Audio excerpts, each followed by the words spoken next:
Hello everyone. तो देखो हमेशा ना हमारे दिमाग में एक कन्फ्यूजन रहता है कि यार टीडीएस क्या होता है। बहुत बार क्या होता है हमारा टीडीएस कहीं डिडक्ट हो जाता है या फिर जो लोग जॉब करते हैं, ठीक है, उनका टीडीएस कट के उनको हाथ में सैलरी मिलता है। तो ना उन्हें दिमाग में हमेशा चलता रहता है कि यार ये मेरा पैसा फिर गया कहाँ, ये किसके पास है, मेरे एम्प्लॉयर के पास है या फिर गवर्नमेंट ले लिया, किया क्या। तो ये वीडियो मैं जनरली सबके लिए बना रहा हूँ, कोई भी देख सकता है। और अगर सीएस सीएमए वाले बच्चे हैं जिनका एग्जाम है तो उनका एक छोटा सा रिवीजन हो जाएगा, आप भी देख लो उसमें। चलो आ जाओ, बात करता हूँ मैं कि ये क्या होता है। बट उसके पहले ना एक मैं आपको बेसिक पे समझा दूँ इनकम टैक्स है कैसे गवर्नमेंट हमारा हमसे टैक्स कलेक्ट करता है, इनकम टैक्स है ना। तो देखो हम लोग इनकम टैक्स में ना कैलेंडर ईयर फॉलो नहीं करते हैं। कैलेंडर ईयर क्या होता है सर? हमारा कैलेंडर ईयर होता है जनवरी से लेकर दिसंबर तक। जैसे अभी हमारा 2023 चल रहा है ना, तो हमारा जनवरी से लेकर दिसंबर, अभी सितंबर चल रहा है, बहुत जल्द अब ईयर एंड भी हो जाएगा। तो इसको बोलते हैं calendar year. But income tax जो फॉलो करता है वो लोग फाइनेंशियल ईयर। क्या फॉलो करता है वो? Financial year. जो कैसे होता है? जो होता है अप्रैल से लेकर मार्च तक का, ठीक है। तो इसको कैसे हम लोग बताते हैं? जैसे मान लो अगर एक ईयर है 1/4/22, 1 अप्रैल को शुरू होगा, खत्म कहाँ होगा? 31/3/23 को। इसको हम लोग क्या बोलते हैं? ये एक फाइनेंशियल ईयर है, ठीक है। इसको हम लोग ऐसे बताते हैं, ये 22-23 है, क्योंकि 1/4/22 से स्टार्ट हो खत्म कहाँ हो रहा है? ये 31/3/23 को। इसको बोलते हैं 22-23, ठीक है। फिर उसके बाद मतलब उसके बाद क्या होगा हमारा? के बाद नेक्स्ट ईयर आएगा फिर 1/4/23 से लेकर 31 मार्च 24 तक। ये क्या होगा? 23-24 है ना, 23-24 हो जाएगा ये, ठीक है सर। तो अब क्या होता है, हम लोग जो भी अर्न करते हैं इस पूरे साल में, ठीक है, पूरे साल में जो भी हम लोग अर्न करते हैं ना, हम लोग उसके बारे में गवर्नमेंट को कब बताते हैं? इस ईयर। हम लोग जो भी अर्न करते हैं उसके बारे में गवर्नमेंट को हम लोग बताते हैं थ्रू अ रिटर्न। रिटर्न मतलब क्या होता है कि हम अपना सारा इंफॉर्मेशन जो भी हम इनकम अर्न किए इस साल में पूरा गवर्नमेंट को बताते हैं। तो जिस ईयर में हम लोग अर्न कर रहे हैं 22-23 मतलब 22-23 को हम लोग बोलते हैं प्रीवियस ईयर, मतलब पिछला साल नहीं, मतलब यहाँ पर क्या उसको बोलते हैं? प्रीवियस ईयर, मतलब जिस ईयर में हम लोग इनकम किए हैं। अब इसका कंप्यूटेशन जो होता है, असेसमेंट जो होता है कि आपने इस पूरे ईयर में कितना अर्न किया, ये सब कुछ हम लोग कहाँ करते हैं? इस ईयर में, जो कि 23-24 है। इसलिए इसको हम लोग बोलते हैं असेसमेंट ईयर। असेसमेंट जहाँ पे आपका हो रहा है, ठीक है। तो यहाँ पर मान लो कोई डेट दिया हुआ, लेट आपका डेट है ये वाला, मान लो डेट आपका 31 जुलाई है, ठीक है। तो आपको 31 जुलाई तक गवर्नमेंट को सब कुछ बता देना है कि मैंने 22-23, 31 जुलाई कहाँ तक? 23 तक आपको बताया ना गवर्नमेंट को 22-23 में मैंने कितना अर्न करा है। ये आपको खुद से बताना है ना। फिर गवर्नमेंट क्या करता है? उस रिटर्न को लेकर प्रोसेस करता है, उसको सब कुछ अगर अच्छा लगा तो आपको इंटीमेट कर देगा कि हाँ भाई आपने जो भी बताया सब कुछ सही है। अगर नहीं तो फिर आपको वो नोटिस देता है कि नहीं हमें ये सब में दिक्कत आ रहा है। तो वो तो बात का बात है। तो यहाँ पर क्या होगा? इसका मतलब हम जो भी यहाँ पर कमाए थे हम लोग, इन सब का टैक्स कहाँ जमा किए हम लोग? इस डेट के बाद, इस डेट के पास। इससे पहले कर सकते हैं, हाँ आप कर दो, आपका मन ये लास्ट डेट है, मान लो 31 जुलाई 23, ठीक है, ये 23 है, 31 जुलाई 23 ये आपका लास्ट डेट है। तो यहां पर जो आप टैक्स पे करते हो ये आप खुद से एसेस किए और आप पे किए, इसलिए इसको बोलते हैं हम लोग सेल्फ असेसमेंट टैक्स। क्या बोलते हैं इसको हम लोग? सेल्फ असेसमेंट टैक्स, क्योंकि आप खुद से कंप्यूटर में जमा किया। सर मुझे नहीं आता, मैं तो अपने किसी सीए से या फिर कोई भी मेरा एक फ्रेंड है उसको पता है ये सब काम वो करता है, तो भी सेल्फ असेसमेंट ही माना जाएगा। मतलब गवर्नमेंट इन्वॉल्व नहीं है ना फिलहाल, अभी आप खुद से कर रहे हो, किसी से करवा रहे हो आप, तो सेल्फ असेसमेंट होगी। इसका मतलब क्या है कि गवर्नमेंट आपसे आप वेट कर रहा है आपके आपके टैक्स देने का और ये आपको ये बताने का आप पूरा साल में कितना। तो ये एक तरीका है टैक्स कलेक्ट करने का, सेल्फ असेसमेंट टैक्स। लेकिन टोटल अगर देखें हम लोग ना तो 3 तरीका होता है जैसे गवर्नमेंट हमसे टैक्स ले सकता है। एक तो आपने देख ही लिया सेल्फ असेसमेंट टैक्स, जब आप रिटर्न फाइल करोगे उसमें बताया ना इतना मेरा इनकम है और इस पर हमको टैक्स देना, इतना हम लोग टैक्स दिए। सेकंड क्या होता है? सेकंड होता है टीडीएस टीसीएस, इसके बारे में टीडीएस के बारे में हम लोग बात करने, ठीक है। और थर्ड क्या होता है हमारा? Advance tax. अब देखो एडवांस टैक्स का मतलब ये नहीं है कि आप 22-23 में अगर आप अर्न कर रहे हो उसका टैक्स आपको 20-21 में भर देना है, वो नहीं, आपको 22-23 में ही भर देना है कुछ अमाउंट। कैसे कैसे? वो कुछ हमारा इंस्टॉलमेंट होता है, कुछ 15 जून को जाता है, ऐसे करते करते हम लोग इंस्टॉलमेंट भरते हैं उसमें, तो एडवांस टैक्स हम लोग देते हैं वहाँ पर। तो चलो ये इसमें किसी दिन बात कर लेंगे हम लोग। आज हमारा मैटर ये टीडीएस वाला, ये टीडीएस का मैकेनिज्म कैसे काम करता है सर, ये जानना हम लोग। तो आपको एक बेसिक आइडिया मिल गया क्या करते हैं। देखो हम लोग अर्न करते हैं जिस ईयर में उसको बोलते हैं प्रीवियस ईयर। फिर कंप्यूटेशन हमारा होता है नेक्स्ट ईयर में, असेसमेंट होता है नेक्स्ट ईयर में, इसलिए उसको क्या बोलते हैं हम लोग? Assessment year. एंड फिर हम लोग वहाँ पे बताते हैं गवर्नमेंट को कि हम लोग इतना हम लोग कमाए हैं, इस पर इतना टैक्स बनता है, आप ले लो। तो इसको हम लोग बोलते हैं सेल्फ असेसमेंट टैक्स। अब क्या है ये टीडीएस? अब देखो, अब आपको भी दिख रहा है कि गवर्नमेंट जो है ना वेट कर रहा है 1 साल, ठीक है, टैक्स कलेक्ट करने का। तो क्या होता है, कहीं कहीं पे गवर्नमेंट को डर लगता है ना कि आप कुछ एक इनकम बताओ ही ना, फिर वो नोटिस भेजेगा, नाटक शुरू होगा, सब चीज चलते रहेगा। तो गवर्नमेंट ना बहुत जबरा करता है, चाहता है टीडीएस कट जाए आपका। हम लोग बोलते हैं टैक्स डिडक्टेड एट सोर्स। तो टैक्स आपका सोर्स पे ही डिडक्ट हो जाए। मतलब अगर मान लो मैं बोलता हूँ कि एक इंसान है, मान लो वो जॉब करता है रिलायंस में, रिलायंस इंडस्ट्री लिमिटेड में वो काम कर रहा है, ठीक है, कोई भी बंदा ले लो, एक मान लो राहुल, वो काम कर रहा है, ठीक है। तो इसका सोर्स ऑफ इनकम क्या है? RIL, Reliance industries. हम लोग क्या बोलते हैं कि एक काम करो, इसका टैक्स ना सोर्स पे डिडक्ट कर लो। मतलब ये कि मान लो ये बंदा क्या हुआ यहाँ पर, मान लो इसका सैलरी जो है ना वो 50,000 है पर मंथ। मान लो सैलरी इसका 50,000 है पर मंथ, और 10% के रेट से टीडीएस डिडक्ट हो रहा है, 10% के रेट से। तो क्या होगा, आरआईएल इसको अभी इन हैंड दे देगा, मान लो अभी कोई डिडक्शन नहीं है, मान लो कुछ भी, ठीक है, तो इन हैंड इसको दे दिया 45,000, एंड बाकी 5,000 इसको भी देगा नहीं। ये कहाँ डालेगा? वो डालेगा गवर्नमेंट के पास।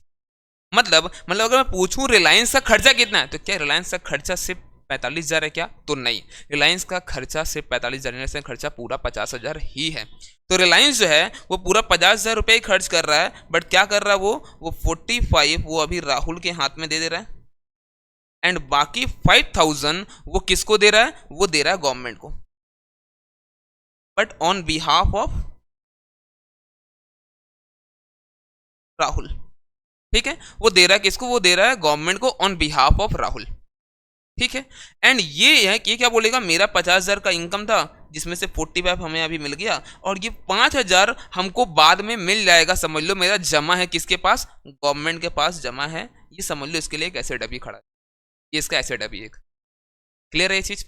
अब कंफ्यूजन यही आता है, जो लोग सैलरी एम्प्लॉय है ना, बहुत सारे मेरे भी जान पहचान लोग हैं, पूछते हैं सर कि ये जो 5,000 कटा, ये इससे क्या होगा फिर? अब गवर्नमेंट रख लेगा? और ये पैसा है किसके पास? रिलायंस के पास है, गवर्नमेंट के पास है? भैया रिलायंस के पास नहीं है पैसा, अब रिलायंस गवर्नमेंट को दे दिया है, ठीक है ना। अब ये पैसा का होगा क्या? तो अब कैसे कैसे क्या होता है ना, वो सब कुछ करने वाले, ठीक है। हाँ, अभी माइंड में बहुत चलेगा कि सर अगर रिलायंस डिडक्ट किया पैसा और जमा ही नहीं किया, तो मान लो डिडक्ट ही नहीं किया, तो वो सब के लिए हम लोग थोड़ी देर बाद बात करेंगे। अभी मानते सब कुछ सही चल रहा है, तो रिलायंस से क्या क्या जिम्मेदारी है, वो क्या क्या, मतलब जो भी डिडक्टर, ये कौन है? ये बंदा डिडक्टर, जो डिडक्ट करता डिडक्टर है, और राहुल कौन है यहाँ पे? डिडक्टी, जिसका पैसा डिडक्ट हो रहा है ना। तो पेयर कौन है पैसा का? पेयर है हमारा रिलायंस यहाँ पर, और पेई कौन है? ठीक है। तो आओ बात करते हैं रिलायंस का जिम्मेदारी क्या क्या है। तो रिलायंस के पास यहाँ क्या क्या यहाँ पर ऑब्लिगेशन आता है। पहला तो वो क्या करेगा, सबसे पहले उसको टीडीएस डिडक्ट करना है, ठीक है, डिडक्ट कर लिया। जैसे वो डिडक्ट करता है, फिर उसको पेमेंट भी करना है गवर्नमेंट को। पेमेंट कर दिया, अब उसको कुछ रिटर्न, जैसे आप अपने इनकम का रिटर्न फाइल कर रहे थे, देखा है ना मैंने ऊपर, वैसे ही रिलायंस क्या करेगा, अपने टीडीएस का रिटर्न फाइल करेगा, ठीक है। और चौथा, वो एक सर्टिफिकेट इशू करेगा, इसको, राहुल को, जो एम्प्लॉय था, तो कि भाई तुम्हारा टीडीएस कटा था और ये हमने पेमेंट कर दी। देखो, तो चार ये काम इसका, डिडक्ट करना, पेमेंट करना गवर्नमेंट को, रिटर्न फाइल करना और सर्टिफिकेट इशू करना, ये चार काम करना है, ठीक है। अभी बार बार बोल रहा हूँ, अभी मैं समझा कि कुछ अगर बीच में नहीं किया तो क्या होगा, नहीं किया तो कंसिक्वेंसेस क्या क्या है मैं बात करूंगा। अभी मानते सब कुछ सही से हो रहा है, ठीक है। तो डिडक्ट किया, देख लिया हमने, जब वो पेमेंट कर रहा है उसको उस टाइम उसको काट लेना पड़े। हाँ, कहीं कहीं पे सर क्रेडिट के टाइम काटता है, वो अलग चीज़ है, बस जनरली समझो क्या हो रहा है, आप उसको देने टाइम पैसा वो काट लिया, डिडक्ट करके दे दिया। अब क्या होता है, अब जितना भी ये पैसा है, मान लो अगर अप्रैल मंथ का है, मान लो मई मंथ का है, तो जितना भी पैसा है ये नेक्स्ट मंथ के 7 तारीख, कब? नेक्स्ट मंथ के 7 तारीख जो डिडक्ट हुआ, 7 तारीख, यहाँ पे 7 क्या होगा, 7th ऑफ मई हो जाएगा अप्रैल के लिए, 7th ऑफ जून हो जाएगा मई के लिए। यहाँ तक ये पैसा गवर्नमेंट को पेमेंट कर देगा, कौन? रिलायंस, ठीक है। तो यहां से आप देख लो, मतलब अप्रैल से लेकर फेब तक का क्या होता है ना, नेक्स्ट मंथ का 7 तारीख, 7th of the next month. But March month actually वो ईयर एंडिंग होता है, तो वहाँ काम और भी ज़्यादा कुछ कुछ होता है, तो हम लोग बोलते हैं कि चलो यहाँ पे थोड़ा टाइम देते हैं, तो वो 30th अप्रैल तक वो पैसा वो जमा कर देगा गवर्नमेंट, ठीक है चलो सर। तो ये हर महीना क्या करेगा, हर महीना ऐसे ही पेमेंट कर रहा है सैलरी वगैरह का, पेमेंट करेगा हर महीना, डिडक्ट करेगा पैसा और गवर्नमेंट देते जाएगा। ठीक है सर। उसके बाद से क्या, ये वो पहला काम हो गया। सेकंड उससे क्या हो गया, सेकंड उससे पेमेंट कर दिया। थर्ड अब क्या कर रहा है उसको, अब उसको रिटर्न फाइल करना है, तो वो क्वार्टरली रिटर्न फाइल करेगा। मतलब क्वार्टरली मतलब क्या होता है, 3 महीना, अप्रैल मई, ये 3 महीना का वो रिटर्न, पूरा रिटर्न फाइल करे, कितना डिडक्ट किया, कितना पेमेंट किया, सब कुछ वो बताएगा। कहाँ पर उसको बताना पड़ेगा, 31 जुलाई तक। तो हर बार का, अब नेक्स्ट क्वार्टर क्या होगा बताओ मेरे को, नेक्स्ट क्वार्टर क्या हो जाएगा, जुलाई अगस्त सितंबर, इसका वो कब लगाएगा रिटर्न, वो 31 अक्टूबर। तो ये हर बार क्या करेगा, ये हर बार ऐसे करके ये क्या करेगा, ये रिटर्न फाइल करेगा चारों क्वार्टर का। ठीक है। बट जो लास्ट क्वार्टर होता है, जो क्या हमारा जैन फेब मार्च है, तो जो जैन फेब मार्च है उसका रिटर्न, अगेन बताया ना मैंने, वहाँ पे मार्च ईयर एंडिंग है, थोड़ा टाइम लगेगा, तो उसके लिए हम लोग बोलते हैं 31 मई, 31 मई तक आप फाइल करना रिटर्न उसका। ठीक है।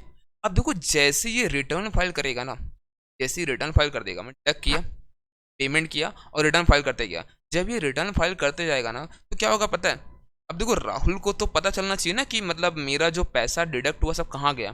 तो राहुल अपने पास एक फॉर्म, उस फॉर्म का नंबर है 26AS, ये अपने इनकम टैक्स में लॉगिन करके देख सकता है। तो 26AS में जाकर इसको पता चलेगा कि कितना क्या टीडीएस डिडक्ट इसका हो रहा है और गवर्नमेंट तो। ठीक है। और उसके बाद लास्ट में काम क्या है इन लोग को, इन लोग का लास्ट का काम है सर्टिफिकेट इशू करना। लास्ट का काम क्या है इनका, सर्टिफिकेट इशू करना। अब जो सर्टिफिकेट इशू करने का मतलब क्या होता है कि आपका जो टीडीएस कटा और हमने पेमेंट दिया, गवर्नमेंट रिटर्न फाइल किया, इन सब के बाद सर्टिफिकेट हम लोग का जनरेट होता है, वो आपको दे देंगे। ठीक है। और ये सर्टिफिकेट दो तरह से हो सकता है, 16 हमारा एक तो होता है फॉर्म 16 और दूसरा होता है फॉर्म 16A।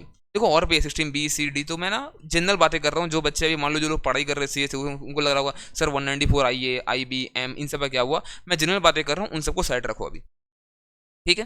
तो फॉर्म 16 और 16A, फॉर्म 16 किसके लिए होता है, सैलरीड इंप्लॉय के लिए। ठीक है। उनको क्या मिलता है, फॉर्म 16। तो ये कौन देगा सर्टिफिकेट, जो डिडक्टर था रिलायंस, ये दे देगा इनको। और 16A किसके लिए, अदर देन सैलरी के लिए, मान लो प्रोफेशनल फी वगैरह के लिए काटा था तो अदर देन सैलरी। अब ये क्या होता है, ये जो फॉर्म 16 होता है ना, ये जनरेट होगा एनुअली, बट ये हमको क्वार्टरली मिल जाएगा। 16A क्या होता है, क्वार्टरली मिल जाएगा, बट ऊपर क्या था हमारा वो 16 का, वो एनुअली मिलेगा। तो वो कब तक होगा, देखो हम लोग रिटर्न फाइल कब किए, हम लोग याद है इसका लास्ट वाला 31 मई को हम लोग किए थे, तो भैया उसका 15 दिन कब होता है, उसके बाद बोलते क्या ना, नेक्स्ट 15 दिन तक उसको मिल जाना चाहिए, कितना, तो 15 जून तक। ठीक है। और यहाँ पर हर बार जहाँ रिटर्न फाइल हो रहा है वहाँ से लेकर 15 दिन, जैसे मान लो हम रिटर्न फाइल 31 जुलाई ना, तो यहाँ दिए 15 ऑफ आपको अगस्त तक, यहाँ तक आपको सर्टिफिकेट इशू, और सर्टिफिकेट आप इशू कर दिए हो, और इसको यहाँ पर राहुल के पास रिफ्लेक्ट तो हो गया है 26 में कि कितना उसका टीडीएस जमा हुआ है, सब कुछ ऐसे हुआ है। और अब क्या होगा, अब राहुल जब अपना रिटर्न फाइल कर रहा है 31 जुलाई तक, उस टाइम तक क्या होगा, मान लो टोटल उसका ऐसे टीडीएस सब जगह मिलाकर, और भी 2-3 जगह सब कुछ है, सब कुछ मिलाकर उसका मान लो 80,000 का पूरे साल में टीडीएस कट चुका है उसका।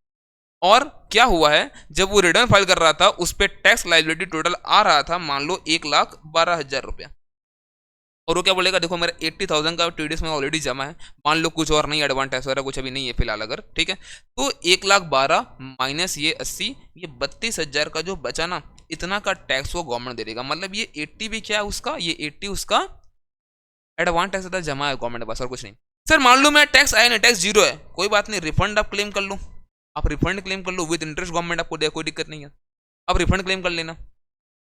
तो ये तो मैकेनिज्म जैसे जैसे ये काम कर, awesome है। सबसे पहला काम क्या बताओ, सबसे पहला काम है टीडीएस डिडक्ट करना पड़ेगा, फिर गवर्नमेंट को पेमेंट करना पड़ेगा, फिर रिटर्न फाइल करना पड़ेगा और सर्टिफिकेट इशू कर दो। इससे क्या होगा, इससे जिस बंदे का टीडीएस कटा है उसे 26AS में रिफ्लेक्ट हो जाएगा, और जब वो अपना रिटर्न जब वो फाइल करेगा तो वहां पर वो आराम से क्लेम कर लेगा, तो पैसा कहीं आपका डूबता नहीं है। क्लियर है। अब आते हैं बात पे कि सर इनमें से चारों में से कोई एक काम नहीं किया तो क्या होगा। ठीक है। अब यहाँ से ना जो बच्चे BSc CMA कर रहे हैं, प्रोफेशनल या कोई भी कोर्स से पढ़ाई कर रहे हैं, वही देखे उनकी सही रहेगा। बस एक बात मैं बता दूं, माइंड में कंफ्यूजन चल रहा हो क्या ये, कि सर मान लो टीडीएस डिडक्ट कर लिया, मान लो कर लिया और वो पेमेंट नहीं किया गवर्नमेंट को, तो क्या गवर्नमेंट राहुल से बोल सकता है कि भाई पैसा तुम ही दो हमें, क्या गवर्नमेंट बोल सकता है क्या। तो सुनो, अगर राहुल ये बात प्रूफ कर दिया ना कि हाँ पैसा डिडक्ट मेरा हुआ था, तो सेक्शन 205 का सहारा लेकर, 205 का सहारा लेकर वो आराम से बोल सकता है टीडीएस हुआ था, मैं पैसा नहीं दूँ। आप पेमेंट मत करो, आप रिटर्न लगा दो, ऐसे ही आपको नोटिस आएगा, रिप्लाई करो कि भैया 205 सेक्शन में देखो साफ साफ लिखा हुआ, मेरा प्रूफ है, मेरे पास डिडक्ट हुआ है, डिडक्ट हुआ प्रूफ। हाँ, अगर पेमेंट डिडक्ट ही नहीं हुआ था तब तो फिर गवर्नमेंट आपसे मांग सकता है और आपको देना पड़ जाएगा, ये बात ध्यान रखना, ठीक है ना। बट डिडक्ट हुआ और पेमेंट नहीं किया है तो क्या होगा, ऐसे केस में हम लोग 205 का सहारा लेकर बच सकते हैं। तो अब सब डिडक्ट किया, उसको पढ़ो ना भाई, तुम मेरे को क्या बोल रहा है, ठीक है। अब यहीं तक आप रहने दो, बाकी जो बच्चे अभी पढ़ाई कर रहे हैं ना, C S C M A या फिर कोई और भी कोर्स जिनके जिनके टीडीएस इनके हैं, वो अब देखो, ठीक है ना, समझो। अब मानो यहां पर अगर आप नहीं करते हो तो क्या होगा, लाइक पहला मैं बात कर रहा हूं कि टीडीएस डिडक्ट ही नहीं हुआ तो क्या होगा। अगर आपने टीडीएस डिडक्ट नहीं किया, ठीक है, तो इसका क्या क्या कंसिक्वेंस।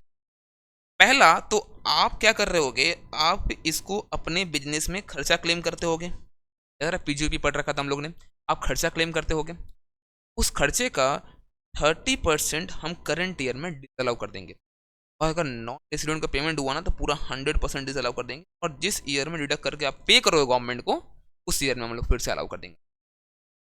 बट यही नहीं, दूसरा क्या है, आपको एक एक आपको एक अच्छा सा इज्जत से आपको हम लोग बुलाएंगे, पता है क्या, assessee in default, assessee in default, आपको सम्मान दिया जाएगा एसएससी इन डिफॉल्ट के नाम से। और साथ ही साथ आपको इंटरेस्ट चार्ज होगा 1% पर मंथ और पार्ट ऑफ द मंथ, पर द मंथ मतलब मान लो 6 महीना 8 दिन हुआ, पूरा 7 महीना का इंटरेस्ट चार्ज होगा हर महीना 1%, जितना का डिडक्ट करना था उतना का, ठीक है। उसके साथ साथ आपको पेनल्टी लगेगा, और वो पेनल्टी कितना लगेगा, तो बोलता है up to the amount of TDS not deduct. तो ये तो पहला कंसिक्वेंस, ठीक है।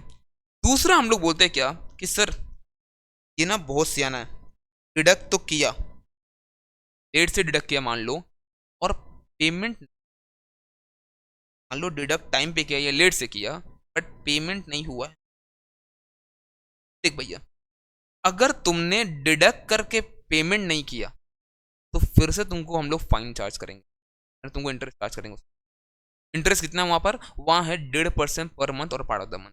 लेकिन मान लो डिडक्ट भी लेट किया है और पेमेंट भी लेट किया है, जैसे मान लो क्या हुआ, मान लो ऐसे करता है ये लोग, ये ऐसे कि उसका डिडक्ट करना था मान लो 10 मई को, वो डिडक्ट करता है 18 अगस्त। तो पहले तो यहाँ से यहाँ तक का जो जो डेट है, यहाँ तक को हम लोग डेट से डिडक्ट किया तो 1% पर मंथ और पार्ट ऑफ द मंथ। अब डिडक्ट करने के बाद गवर्नमेंट को ये बंदा जमा करता है दिसंबर में, 10 दिसंबर को, फिर अब यहाँ से यहाँ 1% नहीं, अब यहाँ से यहाँ 1.5% पर मंथ और पार्ट ऑफ द मंथ में हम लोग इसको क्लियर है चीज। लेकिन इसका अब एक ना एक्सेप्शन है, ध्यान से सुनो। तो गवर्नमेंट का मकसद क्या था टीडीएस डिडक्ट करवाने का, कि अगले का जो भी इसमें राहुल था, उसका पैसा मतलब उसका जो इनकम है वो हो जाए हमारे पास, और वो उस पर टैक्स इज्जत से भरे, इसलिए हम लोग पहले ले लिए, नहीं आएगा टैक्स वो क्लेम कर लेगा रिफंड।